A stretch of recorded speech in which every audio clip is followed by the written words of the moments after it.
प्रिय छात्रों, सेट और रिलेशन की डेफिनेशन को समझने के बाद आज हम लोग फंक्शन को समझेंगे। फंक्शन क्या है?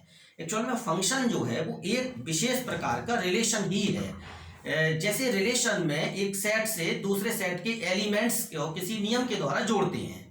यहाँ पर थोड़ा सा एक विशेष नियम क्या हो गया कि यहाँ सेट ए का, जैसे रिलेशन में तो आपने देखा कि सेट ए के कुछ एलिमेंट ऐसे भी हो सकते थे जिनका सेट बी में कोई इमेज नहीं है, या ऐसा भी हो सकता था कि सेट ए में कोई एक एलिमेंट ऐसा है जिसका सेट बी में कई इमेज हैं, ऐसा भी देखने में मिला। लेकिन जब हम फंक्शन पढ़ते हैं, किस प्रकार के रिलेशन को फंक्शन कहा गया ये समझने की बात है। फंक्शन वह रिलेशन है जिसमें सेट ए का प्रत्येक अवयव सेट बी में एक निश्चित और या अद्वितीय इमेज रखता हो, यानी एक एलिमेंट की दो इमेज ना हो। और दूसरी बात, सेट ए के हर एलिमेंट की इमेज होनी चाहिए, कोई भी एलिमेंट ऐसा ना हो जिसकी इमेज ना हो। इस प्रकार के रिलेशन को फंक्शन कहते हैं। तो आइए देखिए, मैंने ये परिभाषा लिखी हुई है। यदि किसी नियम अथवा संबंध एफ के द्वारा समुच्चय ए का प्रत्येक अवयव, गौर करने की बात इसलिए अंडरलाइन किया मैंने, समुच्चय ए का प्रत्येक अवयव समुच्चय बी के एक निश्चित एवं अद्वितीय है, अर्थात एक और केवल एक अवयव से संबद्ध हो, तो एफ को ए से बी में फलन कहते हैं। और इसको कैसे लिखते हैं? F A is a function of A from A to B. तो एफ एक फंक्शन है ए से बी में। अब जैसे मैंने ये चार परिस्थितियां पैदा की हैं, यहाँ पे आपके सामने लिखे हुए हैं रिलेशन, तो ये सब है, लेकिन ये देखना है कि इसमें कौन फंक्शन है या कौन नहीं। अब देखें, जैसे एफ के द्वारा, नियम एफ के द्वारा यहाँ सेट ए को बी से जोड़ा गया है। यहाँ नियम रिलेशन जी के द्वारा सेट ए के अवयवों को सेट बी के अवयवों से जोड़ा गया है। यहाँ एच के द्वारा सेट ए के अवयवों को बी से जोड़ा गया है। यहाँ फाई के द्वारा ए को बी से जोड़ा गया है। रिलेशन तो ये सब है जब सेट ए से सेट बी के अवयवों के बीच में जुड़ रहे हैं, एक इससे रिलेट कर रहा है। लेकिन देखना ये है ये फंक्शन है या नहीं है। तो फंक्शन, अब जो उस फंक्शन की जो डेफिनेशन है उसके हिसाब से जिसको सेटिस्फाई कर रहा होगा तो फंक्शन होगा। अब जैसे ये वाली पोजीशन है, इसको अगर हम गौर से देखें, यहाँ पर सेट ए में चार अवयव हैं, 1 2 3 4, और सेट बी में है A B C D E. यहाँ स्पष्ट दिखाई दे रहा है कि ये देखो, एक की इमेज 1 रिलेट कर रहा है डी से, यानी एक की इमेज डी है, ये इसको इमेज कहलाती है, और डी की प्री इमेज 1 है। दो की इमेज क्या हो गई? बी है। अब देखो, 3 की कोई इमेज नहीं है, 4 की इमेज ई है। जबकि डेफिनेशन क्या कह रही है? फंक्शन की डेफिनेशन, ए का प्रत्येक अवयव, मैंने अंडरलाइन किया है, समुच्चय ए का प्रत्येक अवयव समुच्चय बी के एक निश्चित एवं अद्वितीय से संबद्ध है। लेकिन यहाँ का प्रत्येक अवयव तो रिलेट कर नहीं रहा है भाई। यहाँ पर ये जो 3 है ये किसी से संबद्ध नहीं है, किसी से रिलेटेड नहीं है, इसकी कोई इमेज नहीं है, इसलिए जो एफ है वो एक फंक्शन नहीं है। F is not a function. यहाँ पर हम ये कह सकते हैं एफ एक फंक्शन नहीं है, क्योंकि 3 की कोई इमेज नहीं है। ये परिभाषा क्या कहती है? ए के प्रत्येक अवयव की इमेज होनी चाहिए उधर अद्वितीय, और यहाँ इस 3 की कोई इमेज नहीं है, इसलिए एफ रिलेशन तो है लेकिन फंक्शन नहीं है। अब बात करते हैं जी की। जी को देखो जरा, एक की इमेज ए है, 2 की इमेज बी है, 3 की इमेज सी है, 4 की इमेज सी है, 4 की इमेज ई है। दोनों नियम पूरे हो रहे हैं। एक प्रत्येक अवयव में 4 अवयव हैं, चारों की इमेज उधर मौजूद है।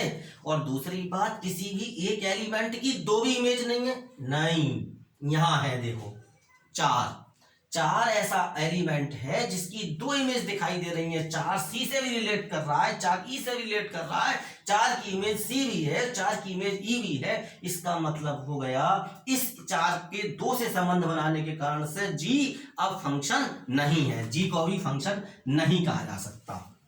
अब बात करते हैं एच की। एच देखिए, 1 की इमेज ए है, 2 की इमेज बी है, 3 की इमेज बी है, 4 की इमेज डी है। सी और ई ऐसी हैं जो किसी की इमेज नहीं है, कोई प्रॉब्लम नहीं है, ऐसा कुछ नहीं। उन्होंने स्पष्ट रूप से क्या लिखा है? 2 कंडीशन है, ए के प्रत्येक अवयव की इमेज होनी चाहिए, देखो पहली कंडीशन वेरीफाई हो रही है, ए के प्रत्येक अवयव की इमेज है। दूसरी बात, अद्वितीय इमेज होनी चाहिए। अद्वितीय मतलब यूनिक, यानी एक और केवल एक। तो किसी भी एक एलिमेंट की 2 इमेज नहीं है। यहाँ पर आप देख सकते हो 2 एलिमेंट की तो एक इमेज है, ये चल जाएगा, लेकिन एक एलिमेंट की जैसे यहाँ हो रहा था दो इमेज नहीं है, तो यहाँ पर दो एलिमेंट की एक इमेज है, ये तो स्वीकार्य है, लेकिन एक एलिमेंट की दो इमेज नहीं होनी चाहिए। तो ये जो H है ये दोनों कंडीशन को सेटिस्फाई कर रहा है। कौन कौन सी? पहली कंडीशन क्या थी? प्रत्येक अवयव की इमेज होनी चाहिए, ए का प्रत्येक अवयव, तो भाई ए का प्रत्येक अवयव रिलेट कर रहा है। दूसरी बात, बी के एक निश्चित एवं अद्वितीय, अद्वितीय मतलब यूनिक, एक और केवल एक, एक और केवल एक। तो यहाँ पे दो की इमेज कौन है साहब? बी। दो इमेज तो नहीं आ रही, तीन की इमेज कौन है? बी। कोई प्रॉब्लम नहीं है, इसकी इमेज तो एक ही है, भले दो की इमेज हो रही, एक की इमेज दो नहीं होनी चाहिए। तो इसलिए H क्या हो गया? H एक फंक्शन हो गया, ये इस कंडीशन को सेटिस्फाई कर रहा है। फाइव पर विचार करते हैं। दो बातें फिर बता देता हूं ध्यान रखने की बात। ए का प्रत्येक अवयव की इमेज उधर होनी चाहिए, और दूसरी बात एक की दो इमेज नहीं होनी चाहिए। अब जैसे यहां पर देखो, ए के प्रत्येक अवयव की इमेज है, एक भी रिलेट कर रहा है बी से, दो रिलेट कर रहा है सी से, तीन रिलेट कर रहा है डी से, चार की इमेज है ई, और किसी कोई ऐसा एलिमेंट नहीं है जिसकी कोई इमेज मतलब एक की दो इमेज हो, ऐसा भी कोई नहीं है। तो ये दोनों कंडीशन को सेटिस्फाई कर रहा है, तो ये फाई है, ये भी एक फंक्शन है। तो प्रिय छात्रों, इस प्रकार से हम रिलेशन से फंक्शन के इस चरण तक पहुंचते हैं। और अब मैं आपको फंक्शन के प्रकार के बारे में बताऊंगा। यहां पर एक चीज और अभी रह गई, देखिए एक चीज समझने की है, जैसे ये एच और फाई, ये दो चीजें क्लियर हो गई कि ये फंक्शन है, तो जैसे रिलेशन में होते थे वैसे यहां भी होते हैं। फंक्शन में भी डोमेन, कोडोमेन और रेंज होते हैं।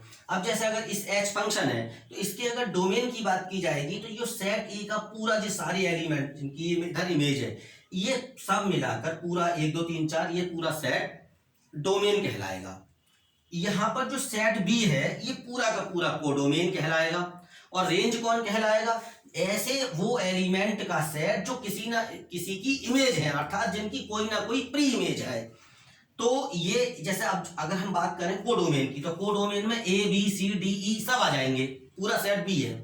लेकिन अगर हम रेंज की बात करें तो रेंज में ए बी और डी आएंगे। इसमें केवल वो एलिमेंट आते हैं जिनकी कोई ना कोई प्री इमेज अवश्य है। देखिए यहाँ पे सी और ई की कोई प्री इमेज नहीं है, तो ये रेंज में नहीं आएंगे। इसी प्रकार से जैसे 1 2 3 4 है, ये सेट, ये डोमेन हो गया, इन सबसे मिला के जो सेट बना ये डोमेन हो गया। कोडोमेन में पूरा बी आ गया, लेकिन रेंज में कौन आएगा? बी सी डी ई आएगा, ए नहीं आएगा।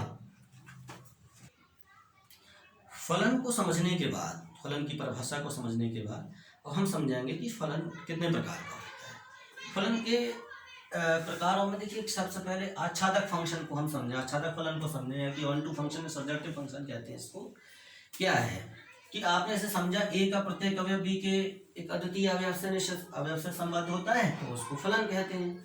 अब इसमें कई चीजें होती हैं, कई बार बी के सभी अवयव की कोई प्री इमेज हो भी सकती है और नहीं भी हो सकती है, इसके बारे में ये स्वतंत्र है, क्योंकि फंक्शन की डेफिनेशन में आपने समझ लिया, वहां ऐसा तो नहीं है भाई ए के तो प्रत्येक अवयव की इमेज होगी। इधर का अवयव जैसे एक ए से रिलेट है, तो ये ए की इमेज कहलाती है ए, और ए की ये प्री इमेज कहलाती है एक। तो चीज यहाँ पर क्या है कि इधर के जितने अवयव हैं उन्हें तो रिलेट कर रहे हैं इधर से, लेकिन इधर दो परिस्थितियां हो सकती हैं। एक परिस्थिति ये हो सकती है कि बी के सेट बी के सभी अवयव की प्री इमेज हो, यानी सेट बी के सभी अवयव किसी न किसी अवयव से सेट ए के संबद्ध हैं। और दूसरी परिस्थिति ये भी हो सकती है कि सेट बी में कुछ अवयव ऐसे हो, या कम से कम एक अवयव भी ऐसा हो जो सेट ए के किसी अवयव से की इमेज नहीं है, जो सेट बी में किसी अवयव, जैसे आप देख रहे हो यहाँ पर ये सेट बी में 4 अवयव हैं, ये चारों किसी न किसी अवयव से सेट ए के रिलेट कर रहे हैं।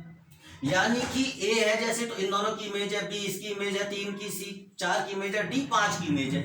लेकिन सेट बी में अगर हम देखें तो 5 अवयव हैं, 5 में 4 की तो प्री इमेज है, लेकिन ये डी ऐसा है जिसकी कोई प्री इमेज नहीं है। ऐसे और भी एलिमेंट हो सकते हैं।